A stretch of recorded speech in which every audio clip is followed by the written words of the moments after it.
નમસ્કારમ dear students, આ video લેક્ચરની અંદર આપણે શીખવાના છીએ active power, reactive power and apparent power શું છે અને સાથે સાથે પાવર ફેક્ટર વિશે પણ થોડો સ્ટડી કરવાનો છે. બરાબર. હવે એક્ટિવ પાવર, રિએક્ટિવ પાવર અને એપરન્ટ પાવરના નામ સાંભળીએ તો આપણને કન્ફ્યુઝન થાય કે આ વળી નવું શું છે. અત્યાર સુધી તો આપણે ખાલી ઇન્સ્ટન્ટેનિયસ પાવરનું નામ સાંભળ્યું છે, પણ આ એક્ટિવ, રિએક્ટિવ અને એપરન્ટ પાવર છે એ કંઈક નવું આવ્યું છે. તો આપણને ખબર છે કે ભાઈ ઇન્સ્ટન્ટેનિયસ પાવર જે છે એ શું છે, તો કે આપણે pure resistive circuit, pure capacitive circuit, pure inductive circuit ભણ્યા, આરએલ સિરીઝ સર્કિટ ભણ્યા, આરસી સિરીઝ સર્કિટ ભણ્યા, આરએલસી સિરીઝ સર્કિટ ભણ્યા. દરેક વખતે આપણે પાવરના વેવફોર્મ્સ ડ્રો કર્યા છે. બરાબર ને? તો ઇન્સ્ટન્ટેનિયસ પાવર એ શું છે, તો કે કોઈ પણ આપેલ ટી સમયે પાવરની જે વેલ્યુ તમને મળે છે એ છે ઇન્સ્ટન્ટેનિયસ પાવર. હવે આપણે સમજવાનું છે એક્ટિવ, રિએક્ટિવ અને એપરન્ટ પાવર શું છે. તો active, reactive and apparent power સમજતા પહેલાં આપણે કરંટના એક્ટિવ કમ્પોનેન્ટ અને રિએક્ટિવ કમ્પોનેન્ટ શું છે એ સમજવું પડે. તો આપણે સ્ટાર્ટ કરીએ છીએ active and reactive component of current I. બરાબર છે. તો હું સૌથી પહેલાં અહીંયા એક વેક્ટર ડ્રો કરું છું અને એ વેક્ટર હું ડ્રો કરું છું વોલ્ટેજ વીનો. તો આ થયો વોલ્ટેજ વીનો વેક્ટર. બરાબર છે. એની સાથે હું કરંટ બતાવું છું અહીંયા, અને આ કરંટ કેવો છે, તો કે લેગિંગ છે. કેમ? તો કે વોલ્ટેજને આપણે રેફરન્સ તરીકે લીધો છે, કરંટ નીચેની બાજુ છે એટલે લેગિંગ કરંટ છે. બરાબર. તો આ આરએલ સિરીઝ સર્કિટનો વેક્ટર ડાયાગ્રામ હશે. બરાબર છે. આટલું તમને ક્લિયર છે. હવે આ જે કરંટ છે એના બે કમ્પોનેન્ટ હોય. કેટલા કમ્પોનેન્ટ હોય? બે કમ્પોનેન્ટ. એક કમ્પોનેન્ટ જે છે એ વોલ્ટેજની સાથે ફેઝમાં હશે અને બીજો જે કમ્પોનેન્ટ છે એ એની સાથે ક્વોડ્રેચરમાં, એટલે કે એની સાથે ફેઝમાં નહીં હોય પણ કંઈક એંગલ બનાવતો હશે. બરાબર. તો કરંટના બે કમ્પોનેન્ટ, એક કમ્પોનેન્ટ છે વોલ્ટેજની સાથે ફેઝમાં, એટલે કે એની ડિરેક્શનમાં જ આવશે, આ ડિરેક્શનમાં. બરાબર. તો આને આપણે ઇન ફેઝ કમ્પોનેન્ટ કહી શકીએ. કરંટનો એવો કમ્પોનેન્ટ જે વોલ્ટેજની ડાયરેક્શનમાં અથવા એની સાથે ફેઝમાં છે એને આપણે ઇન ફેઝ કમ્પોનેન્ટ કહી શકીએ. અને કરંટનો જે કમ્પોનેન્ટ વોલ્ટેજની સાથે ફેઝમાં છે એને આઈ કોસ ફાઈ કહેવાય. શું કહેવાય? આઈ કોસ ફાઈ કમ્પોનેન્ટ. બરાબર છે. અને આનું બીજું નામ છે એક્ટિવ કમ્પોનેન્ટ, અથવા એને તમે વોટફુલ, જો યાદ રાખજો, વોટફુલ અહીંયા લખું છું, વોટફુલ કમ્પોનેન્ટ પણ કહી શકો.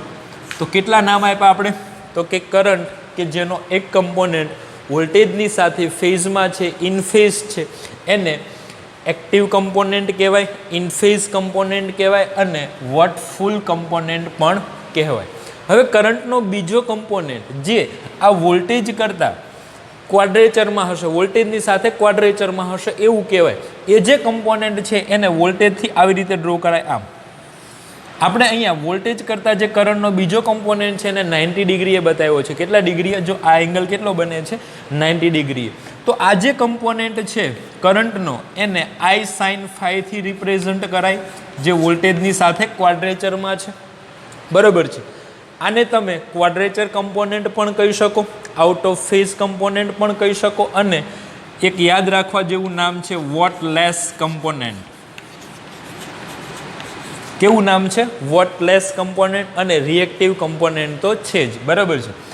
તો આ થયું આપણું.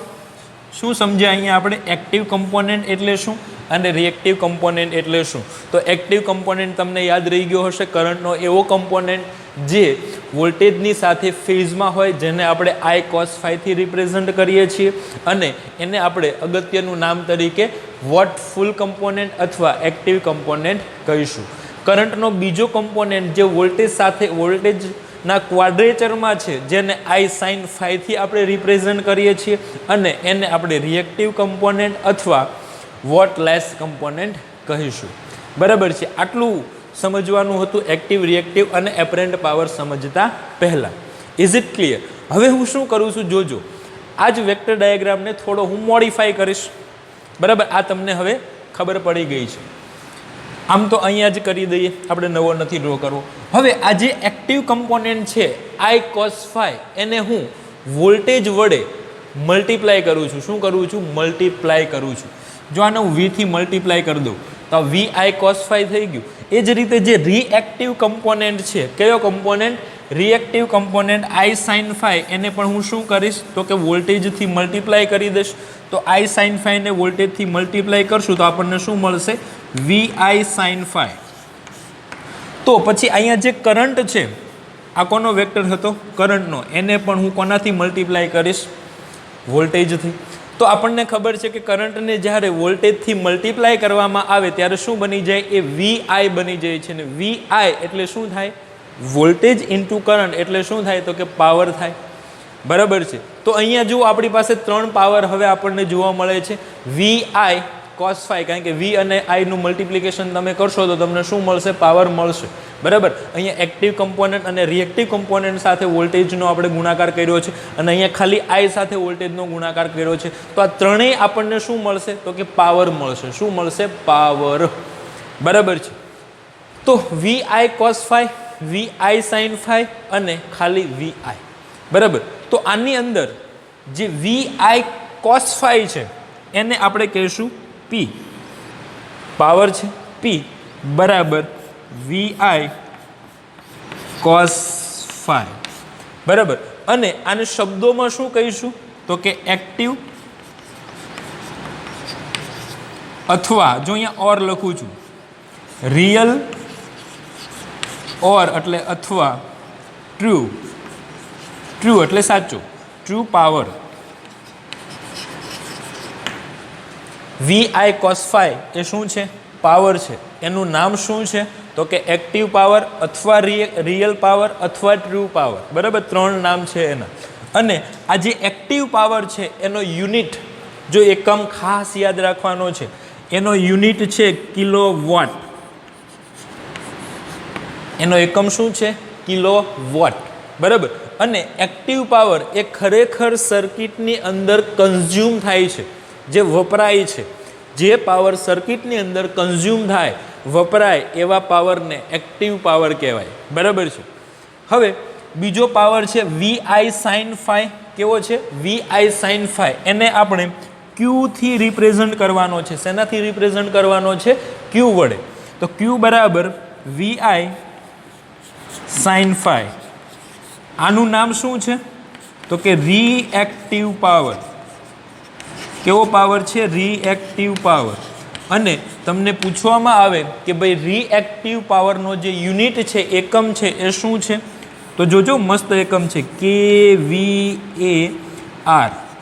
આ kVAR નું આખું નામ શું છે? કે એટલે કિલો, વી એટલે વોલ્ટ, એ એટલે એમ્પિયર અને આર એટલે રિએક્ટિવ. કારણ કે આ કોનો યુનિટ છે? રિએક્ટિવ પાવરનો યુનિટ છે. તો રિએક્ટિવ પાવરનો યુનિટ થશે kilo volt ampere reactive. Kilo volt ampere reactive. Is it clear? પછી ત્રીજો પાવર છે ફક્ત વી આઈ. આને આપણે એસ થી રિપ્રેઝન્ટ કરીશું. શેનાથી? એસ વડે. તો એસ બરાબર આપણને શું મળ્યું છે? તો કે વી ઇન્ટુ આઈ. આ વોલ્ટેજ અને કરંટની જે આરએમએસ વેલ્યુ છે એનું મલ્ટિપ્લિકેશન છે અને આનું નામ છે એપરન્ટ પાવર. APPARENT power. હવે તમને એવું પૂછવામાં આવે કે ભાઈ આ એપરન્ટ પાવર છે એનો યુનિટ શું આવશે? તો અહીંયા ગુણાકાર કોનો કોનો છે? જુઓ, વી અને આઈનો. તો વીનો એકમ વોલ્ટ, આઈનો એકમ એમ્પિયર એટલે એ. તો એપરન્ટ પાવરનો યુનિટ છે વી એ એટલે કે વોલ્ટ એમ્પિયર. બરાબર. ફૂલ તમે આખું નામ લખો તો આવી રીતે લખાય, વોલ્ટ પછી ડેશ એમ્પિયર.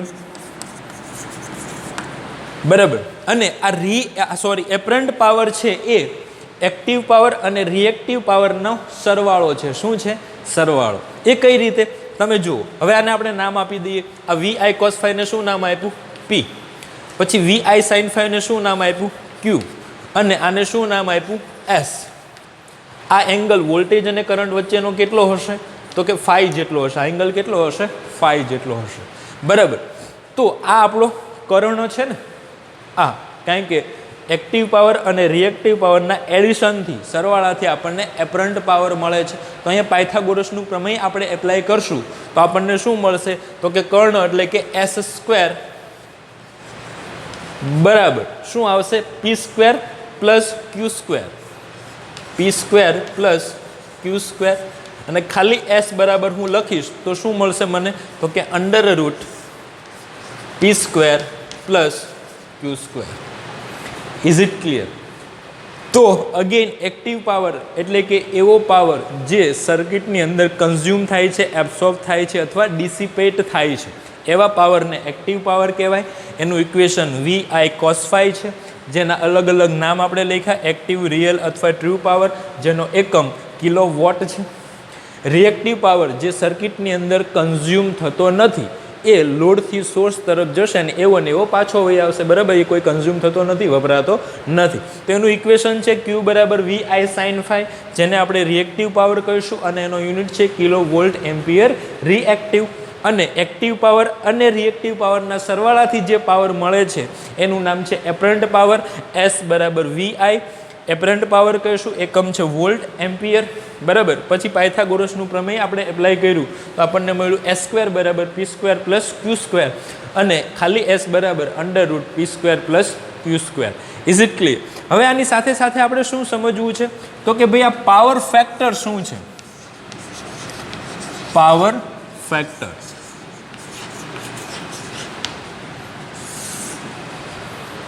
ફેક્ટર હોય એટલે કોઈ પણ બે ક્વોન્ટિટીનો રેશિયો હોય. શું હોય? રેશિયો એટલે કે ગુણોત્તર. તો આની ડેફિનેશન આવી કંઈક છે: cosine of angle between voltage end current. Cosine of angle between voltage end current, આનું દેશી ગુજરાતી શું થાય? તો કે વોલ્ટેજ અને કરંટ વચ્ચેના કોસાઇનને, કોને? કોસાઇનને પાવર ફેક્ટર કહેવાય. અને પાવર ફેક્ટરને cos phi શેનાથી રિપ્રેઝન્ટ કરાય? પાવર ફેક્ટરને cos phi વડે રિપ્રેઝન્ટ કરાય. પછી આપણે RL series circuit, RC series circuit હોય એની અંદર પાવર ફેક્ટરની વેલ્યુ મેળવતા હતા, અને ત્યાં આપણને પાવર ફેક્ટરની વેલ્યુ શું મળતી હતી? cos phi બરાબર, તમે જોઈ લેજો ફરીવાર એ વિડીયોઝ, cos phi બરાબર આપણને મળતું હતું R/Z. બરાબર, જ્યાં R શું છે? રેઝિસ્ટન્સ, અને Z શું છે? ઇમ્પિડન્સ. તો આને શબ્દોમાં પણ લખી દઈએ: રેઝિસ્ટન્સ અપોન ઇમ્પિડન્સ. બરાબર, આ શું છે? તો કે પાવર ફેક્ટરની વેલ્યુ છે. પછી આ જે આપણી પાસે ટ્રાયંગલ છે, બરાબર, અહીંયા જુઓ આ એંગલ કેટલો છે? phi છે. બરાબર, તો અહીંયા cos એપ્લાય કરીએ તો આપણને શું મળશે? જોજો, cos phi બરાબર, તો cos phi બરાબર શું આવે? તો કે પાસેની બાજુ છેદમાં કરણ. તો અહીંયા phi છે, એની પાસેની બાજુ કઈ થાય? તો કે VI cos phi, અને VI cos phi એ શું છે? તો કે P, અને છેદમાં શું આવશે? કર્ણ. કર્ણ કયો છે? તો કે આ S. બરાબર, અને છેદમાં શું આવશે? S. તો આને પણ શબ્દોમાં લખીએ તો શું આવશે? આ P શું છે? તો કે એક્ટિવ પાવર. તો એક્ટિવ પાવર ના છેદમાં શું આવશે? Apparent power. એક્ટિવ પાવરના છેદમાં એપરન્ટ પાવર. આ કોની વેલ્યુ આપણને આપે છે? તો કે પાવર ફેક્ટર cos phi ની વેલ્યુ આપે છે. હવે આ જે પાવર ફેક્ટરની કિંમત આપણને જે રિયલમાં મળે છે એ ક્યાંથી ક્યાં સુધીની હોય? કે ભાઈ પાવર ફેક્ટરની મિનિમમ વેલ્યુ કેટલી હોય અને પાવર ફેક્ટરની મેક્સિમમ વેલ્યુ કેટલી હોય? તો પાવર ફેક્ટરને શેનાથી આપણે રિપ્રેઝન્ટ કરીએ છીએ? તો કે cos phi થી. અને આ phi શું છે એની અંદર? તો કે એંગલ છે. બરાબર, તો અહીંયા એંગલ મિનિમમ કેટલો હોઈ શકે? તો કે 0 હોઈ શકે. તો જો આપણે cos 0 લખીએ, cos 0, તો આપણને કેટલા મળે? 1 મળે. અને આ એંગલ આપણે ક્યાં સુધી જોઈએ? તો કે આપણે 90 ડિગ્રી લખીએ. ચલો, cos 90. તો cos 90 લખો તો તમને કેટલા મળશે? 0. તો એનો મતલબ થાય, અને cosની તમને ખબર છે કે ભાઈ એની વેલ્યુ 0 થી 1 ની વચ્ચે હોય. કોની વચ્ચે હોય? તો કે 0 અને 1 ની વચ્ચે. તો અહીંયા પાવર ફેક્ટરની વેલ્યુ પણ તમને ઓલવેઝ 0 એન્ડ 1 ની વચ્ચે જ મળશે. એટલે કે પાવર ફેક્ટરની ઓછામાં ઓછી કિંમત તમને કોઈ પૂછે રાતે ઊંઘમાંથી ઉઠાડીને, તો તમારે કહેવાનું છે પાવર ફેક્ટરની ઓછામાં ઓછી વેલ્યુ 0 હોય અને પાવર ફેક્ટરની મેક્સિમમ વેલ્યુ 1 હોય. 1 થી વધારે ક્યારેય પાવર ફેક્ટરની વેલ્યુ હોય નહીં. બરાબર, પાવર ફેક્ટરનું મહત્ત્વ તમે આની પછીના સેમેસ્ટરમાં શીખશો, બરાબર, ત્યાં ડિટેલમાં થોડુંક જોવાનું આવશે. અહીંયા આપણે આટલું જ શીખવાનું છે. હવે પાવર ફેક્ટરનો કોઈ યુનિટ નથી, પાવર ફેક્ટર છે યુનિટલેસ છે, બરાબર. બીજું શું શીખવાનું છે તો કે ભાઈ આપણે જોયું કે ભાઈ પાવર ફેક્ટર છે એ શું છે તો કે વોલ્ટેજ અને કરંટ વચ્ચેનો કોસાઇન છે. શું છે? વોલ્ટેજ અને કરંટ વચ્ચેનો કોસાઇન. અહીંયા આપણે બીજી રીતે દોરીએ આનું. આ કયું ભૂસું હું આને ઉડાડીએ.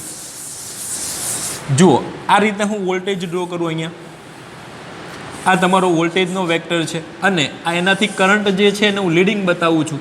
પણ આ એંગલ કેટલો છે તો કે આ વોલ્ટેજ અને આ કરંટ વચ્ચેનો જે એંગલ છે એ ફાઈ છે.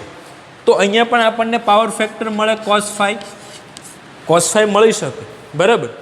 હવે અહીંયા કરંટ જે છે એ કેવો છે તો કે વોલ્ટેજ કરતાં લીડિંગ છે.